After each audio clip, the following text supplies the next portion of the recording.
So, what's up mga borders? It's me, your ate. 2:00 nang nagising. Kaya, ayan, for the luto na naman tayo for hapunan. Hapon na nagising ang ate nyo. So, today's video, magluluto tayo ng tinola. Nagayat na nga ako ng Ricardo. Sorry for the background. Diyos ko, mga aso ng kapitbahay.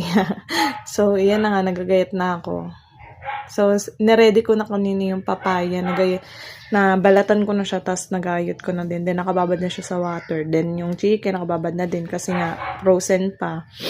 So, yan na, time-lapse na natin para mabilis. Diyos ko, yung mga aso, sobrang ingay. I'm so sorry. So, ready na natin lahat, pati yung chicken. Yung chicken naman, nagtira pa ako ng konti kasi dalawa lang naman kaming kakain, tapos yung aso namin. Tapos yung aso namin na hindi nakain ng chicken, gulay lang at saka sabaw. So, yun na nga yung papakain natin. Konti lang yung chicken, balik ko na lang sa rep yung iba para per next day may maluto. So, ayan na, ready na. Ayan na, kuwali, naka-ready na. Waiting na sa pag-init. Lagay na natin yung mantika. So, sa pagluluto ko, iba yung way ko. Unahin ko talaga yung sibuyas, tapos bawang, tapos luya. Tapos saka ko lalagay yung chicken, tsaka yung papaya.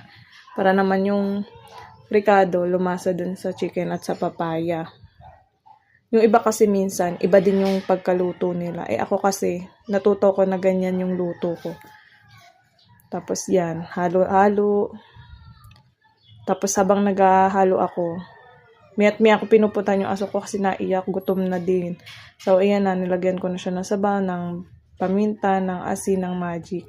So, hintayin na lang natin siyang kumulo. So, habang kumukulo siya, hinahantay ko din na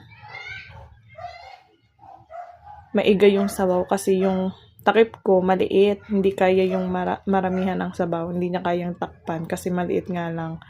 So, inantay ko muna siyang maiga para mailagay ko yung takip. So, habang nandyan yung, ayan na, nilagyan ko na ng takip. Okay, so, iyan na po ang ating tinola.